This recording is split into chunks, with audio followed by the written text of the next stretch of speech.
Comienzo.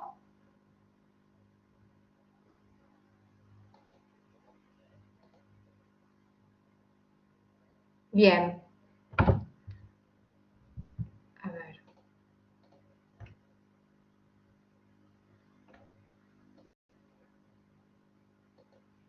Bien. Hoy continuamos con la unidad 2. Vamos a trabajar sobre la ciudad hispánica en América. En la clase anterior habíamos dado cómo fue la evolución y el crecimiento de las distintas ciudades en Europa, ¿sí? Desde la ciudad, digamos, antigua, la ciudad industrial, a la ciudad contemporánea y la ciudad futura. En esta oportunidad vamos a trabajar analizando qué fue lo que pasó en América, ya que fue colonizada por los españoles y por los portugueses, y es de alguna manera el formato, el trazado y el almacenamiento que se tomó en la mayoría de las ciudades de nuestra región. Entonces, en primer lugar, lo que hay que mencionar es que el proceso de descubrimiento, conquista, colonización y fundación de las ciudades fue desarrollado por individuos particulares, y esto obedeció a una política que era centralizada y que estaba marcada en normas jurídicas dictadas por los monarcas españoles, ¿sí? Que fueron los que ejecutaron en el Nuevo Mundo americano la más grande y descomunal operación de poblamiento que se haya realizado en la historia de la humanidad sin parangón en ningún otro tiempo, ¿sí? Durante 2 siglos, es decir, durante el siglo XVI y el siglo XVII, se produjo en Latinoamérica la fundación de mayor número de ciudades con un trazado regular jamás visto en el mundo, ¿sí? Nunca antes se había fundado en un país tantos pueblos, villas, ciudades, en un territorio tan grande, en un periodo de tiempo tan corto y en una forma tan regular y ordenada como lo hizo España en América. De hecho, los portugueses también colonizaron, pero fue menor la cantidad de poblados que hicieron, que se centralizan en lo que es hoy en día Brasil, ¿sí? Todo esto dio como resultado un proceso de creación y un modelo urbano que aun cuando ejecutado en América, sin duda fue producto de la penetración de las ideas renacentistas de la corona española, pudiendo considerarse globalmente como patrimonio cultural de la humanidad, y aparte, la lengua, el más importante aporte cultural español al Nuevo Mundo.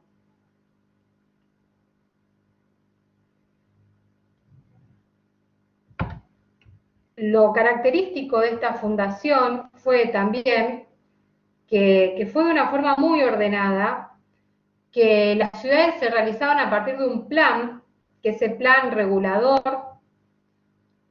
también iba avalado por una normativa que era las leyes de Indias, y que esas leyes de Indias, de alguna manera, tenía una forma urbana, o planteaba una forma urbana en retícula, o sea, las manzanas cuadradas, el damero, que es lo que provenía de ciudades originales como Grecia y Roma, ¿sí?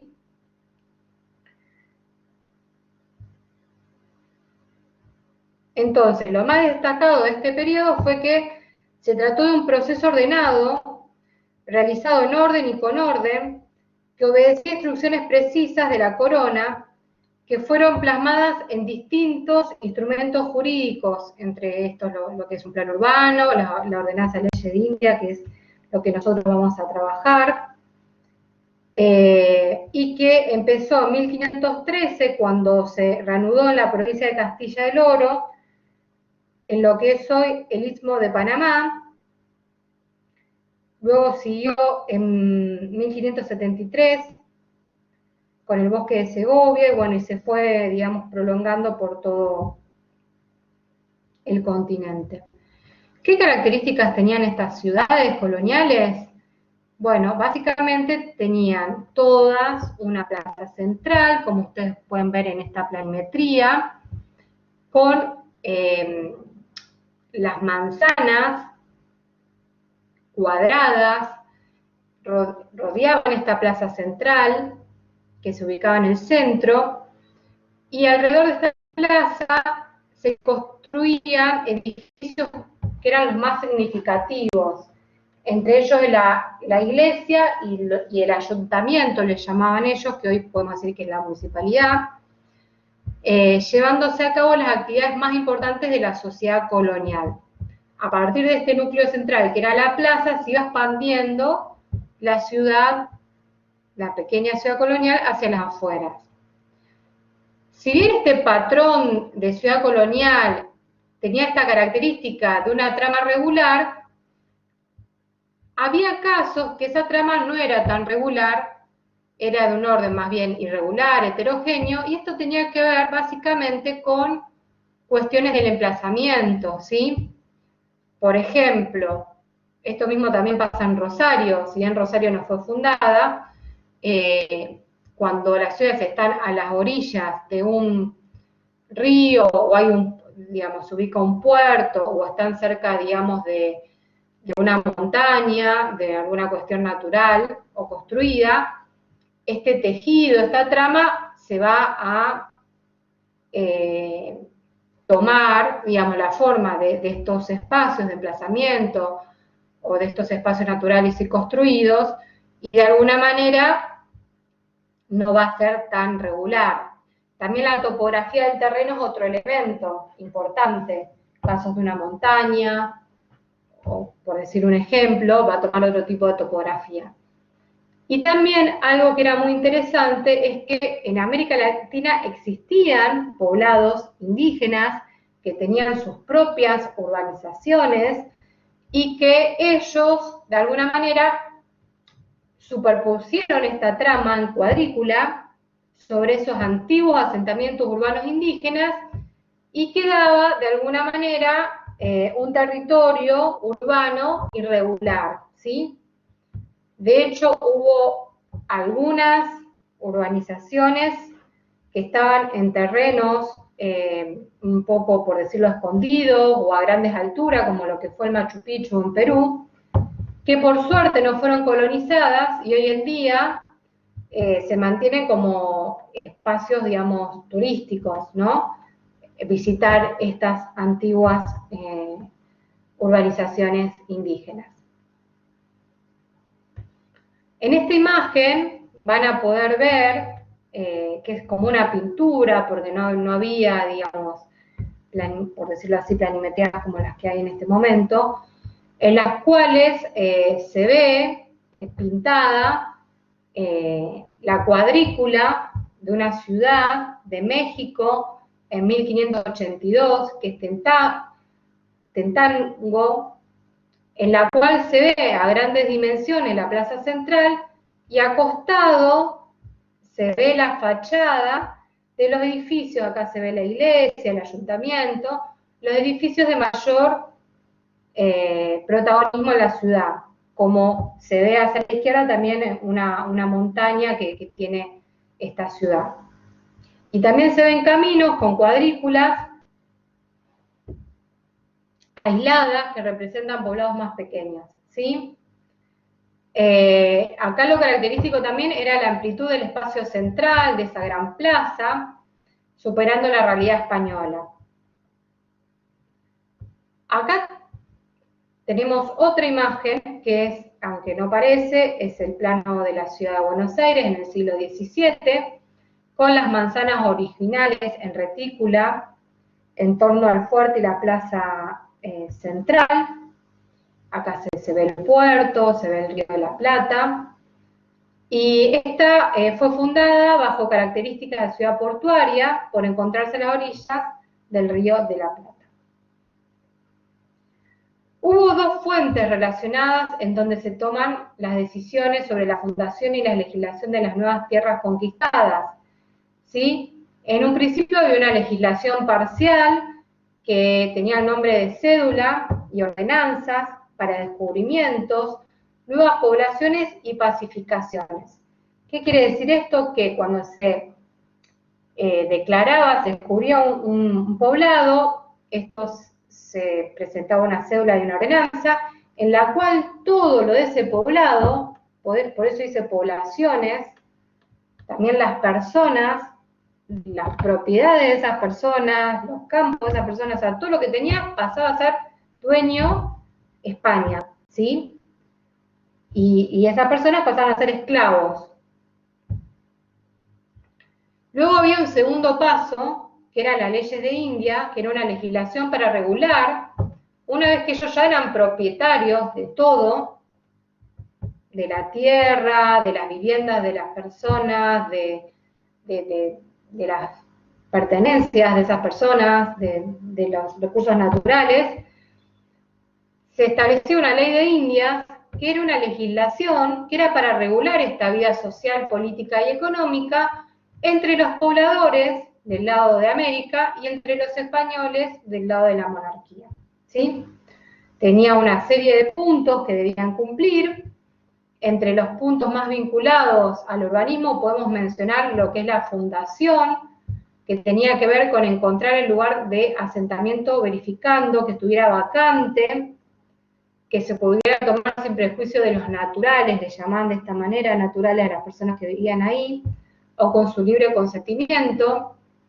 Este debía estar en un lugar alto, con existencia de sanidad, fortaleza, fertilidad, tierras fértiles, agua potable, agua dulce, gente natural para que ellos puedan usar, para que puedan explotar estas tierras, y con un cierto acceso a carreteras. Si fuera en costa, debía considerar un puerto. Uno lo lee en el año 2021 y es terrible este acontecimiento que pasó, ¿no? También había un punto que tenía que ver con el establecimiento de plazas, que debían escoger el lugar para una plaza mayor, luego se establecían las calles, cuáles iban a ser estos caminos principales de acceso a la plaza. A la vez de esta plaza salían 4 calles principales, una por el medio y otra por los costados, en cada una de sus esquinas, ¿sí? También se establecía el área para las catedrales, las parroquias, los monasterios, en las cuales, bueno, era la religión que mantenían los españoles y las cuales inculcaron a los indígenas sin respetar sus creencias religiosas. Estos espacios religiosos debían estar cerca de las poblaciones. También establecían el espacio para los hospitales, que ya eran un poco más alejados y tenían que ser en espacios, digamos, no contagiosos, donde no estén cerca, digamos, de las viviendas o del templo. Establecía el espacio para los mercados, que eran, digamos, en espacios especiales. También los lugares de siembra y ganado, que ya los lugares de siembra y ganado eran más de la periferia, que por más que crezca la población, siempre quede un espacio vacante para estas actividades de abastecimiento. Y también establecía cómo debía ser la construcción de las viviendas, que debían disponer de solares. Solares son lotes, edificios de manera que las habitaciones estén ventiladas e iluminadas. Se hablaba ya de esta ventilación cruzada, del espacio de las ventanas para que tengan una buena iluminación, de las alturas, eran casas con techos altos, para que sean casas frescas, de la necesidad de patios interiores, ¿sí? Y a la vez que estas casas estén de manera defensiva, por eso toda esta cuestión, digamos, de las rejas que tenían estas casas coloniales. En cierta manera la ciudad se dividía en un gradiente, tenía una estructura interna la ciudad, que iba de un área central a una periferia, es decir, del urbano a la rural, y en la cual se pudo identificar 3 partes en esta ciudad. Primero, un área central, que era la que estructuraba toda la urbanización, y esto lo hacía en torno a esta plaza mayor, donde se localizaban los principales edificios públicos, cuya concentración dependía de la calidad y complejidad del núcleo urbano. En la distribución de los solares, la proximidad con la plaza señalaba el nivel de jerarquía propietario, y en el área central es donde se ubicaban, además de estos principales edificios públicos, como lo que es el ayuntamiento, la iglesia y otros, es donde se localizaban las clases sociales con mayor poder económico y social, que eran los españoles en una primera etapa y luego los criollos.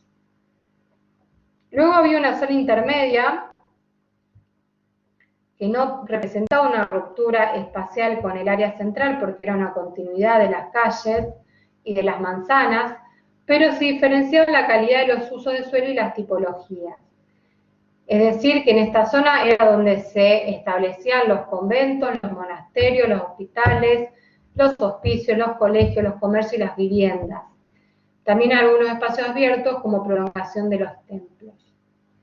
Por último, nos encontramos con la periferia, en donde ya la trama urbana era menos densa, en donde predominaban desarrollos desarticulados junto a caminos de acceso, donde se localizan los cultivos y los tambos.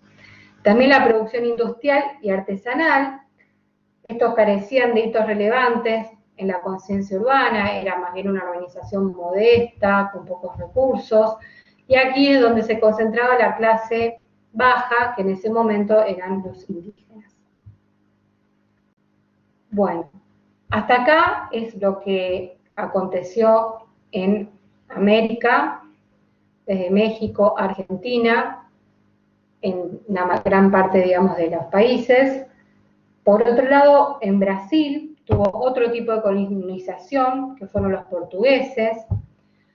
En este caso, los enclaves puntuales portugueses tendían a posibilitar la extracción rápida de las riquezas, se consolidaron a partir de 1530 en la costa de Brasil. La utilización de los trazados geométricos tuvo continuidad, ampliando las mismas estrategias de defensa y control del territorio que generaron las villas medievales en Portugal. Ellos no tenían planes urbanos, no tenían leyes de Indias como los españoles, sino que le importaba la rápida extracción de las riquezas y no tanto la planificación de las ciudades. Los núcleos urbanos fundados en los primeros tiempos fueron caracterizados justamente por el desorden y por el azar en sus trazados urbanos. En este sentido, numerosos poblados se instituyeron sin una planificación previa, con un alto grado de espontaneidad, y el urbanismo solo se definía por la zonificación de la ciudad. ¿Qué quiere decir esto? Establecer áreas en distintos sectores con distintos usos. Esta va a ser un área residencial, esta va a ser un área industrial, portuaria, ¿sí? Siendo las respuestas físicas que lo materializan en distintas variaciones.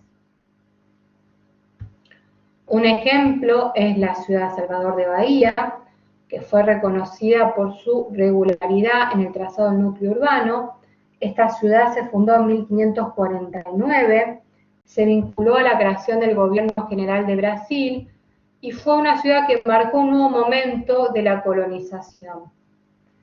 El desarrollo costero fue la que condicionó ese trazado lineal, porque se hacían calles paralelas a la costa. Asimismo, por la importancia estratégica que tiene Bahía, porque está prácticamente en el centro de Brasil, en el centro hacia arriba, sobre la costa, por lo cual tiene una gran importancia estratégica y económica, con un gran puerto, que obligó a articular un sistema defensivo de fortificaciones sobre el frente marítimo. A esta política de urbanización se asoció la introducción del uso del trazado regular en Brasil, como lo adoptó en Portugal, y en Río de Janeiro en 1565, y en Filipeia de Nossa Senhora das Neves en 1585, que fueron ciudades posteriores. Acá hay un grabado de la ciudad de Salvador de Bahía, que es desde el mar hacia la costa, en la cual se puede identificar la zonificación que se ve en dos niveles, que es la ciudad alta, que es el área cívica, religiosa y residencial, y la ciudad baja, que es la que tiene la función portuaria, depósitos, industrias. Se ve claramente cómo las características topográficas, en este sentido la barranca, zonifica de alguna manera esta estructura urbana de la ciudad de Salvador de Bahía. también podemos decir es que tiene un cierto orden en la distribución de las calles porque son paralelas a la costa, también hay calles transversales, pero se ordena por este hecho geográfico que es el mar. Pero sin embargo, las plazas y calles no son núcleos ordenadores explícitos, como es en las ciudades coloniales españolas, en donde se origina la ciudad a partir de esta plaza central y las calles paralelas, formando una trama en cuadrícula con manzanas cuadradas. ¿Sí? Bien.